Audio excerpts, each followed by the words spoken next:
বনগাঁয় আবাসের টাকা উঠাও, উপভোক্তার টাকা ঢুকছে অন্য অ্যাকাউন্টে। সার্ভের তালিকায় কারচুপি করে প্রতারণা, কাঠগড়ায় বিডিও অফিসের গ্রুপ ডি কর্মী। জানাজানি হতেই অভিযোগ দায়ের বিডিওর অভিযোগে তদন্ত শুরু পুলিশের।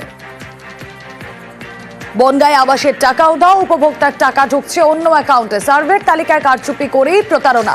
কিভাবে সার্ভের তালিকায় কারচুপি হচ্ছে, কিভাবে যার অ্যাকাউন্টে টাকা ঢোকার কথা তা ঢুকে যাচ্ছে অন্যের অ্যাকাউন্টে? অনিরুদ্ধ,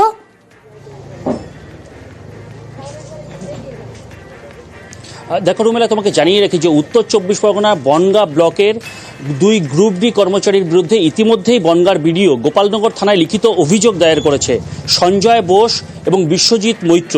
এই দুই গ্রুপ ডি কর্মচারীর বিরুদ্ধে যে অভিযোগ উঠেছে, তারা সার্ভে করতে গিয়েছিল এই বনগাঁ ব্লকের একটি গ্রাম পঞ্চায়েত এলাকায় এবং সেখানে 3 জন উপভোক্তা আবাসের অর্থাৎ বাংলার বাড়ির যে আবাস যোজনার যে টাকা, সেই টাকা অন্যের অ্যাকাউন্টে ঢুকিয়েছে। অর্থাৎ 3 উপভোক্তার পরিবর্তে অন্য 3 উপভোক্তার অ্যাকাউন্টে টাকা ঢুকেছে, তেমনই অভিযোগ পায়। এর জানাজানি হতেই পরবর্তীতে বনগাঁর বিডিও তিনি গোপালনগর থানায় লিখিতভাবে ইমেলের মারফত অভিযোগ জানিয়েছেন এবং এই বিষয়ে তিনি ঊর্ধ্বতন কর্তৃপক্ষকে জানিয়েছেন, তেমন সূত্রের খবর।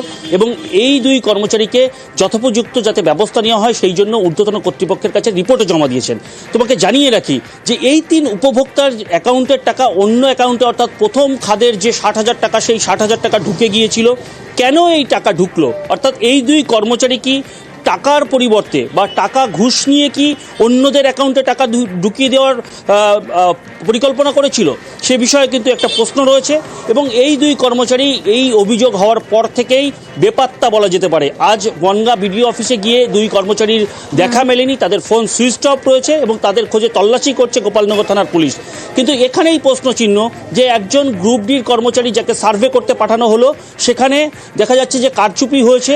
তালিকায় যাদের নাম রয়েছে তার পরিবর্তে অন্য ব্যক্তির অ্যাকাউন্টে টাকা ঢোকানো হয়েছে। এ নিয়ে যথেষ্ট রকম প্রশ্ন তুলেছে বিজেপির পক্ষ থেকে। বিজেপির দাবি যে তারা যে অভিযোগ করছিল আবাসে দুর্নীতি হয়েছে তা বিডিও প্রমাণ করলেন, বিডিও অভিযোগ করে সেটা প্রমাণ করেছেন। যদিও তৃণমূল কংগ্রেসের বনগাঁ জেলা সভাপতি তিনি দাবি করেছেন যে এটা বিরোধীদের চক্রান্ত, তারা রাজনীতি করবার জন্যই এটা করছে। এর আগে কেন্দ্রীয় সরকার আবাস যোজনার টাকা দেয়নি, মমতা বন্দ্যোপাধ্যায় বাংলার আবাস যোজনায় টাকা দিয়েছে, সেই জন্যই রাজনীতি করবার জন্য বিজেপি এই মিথ্যা অভিযোগ করছে, তেমনই দাবি করছে তৃণমূল। বেশ।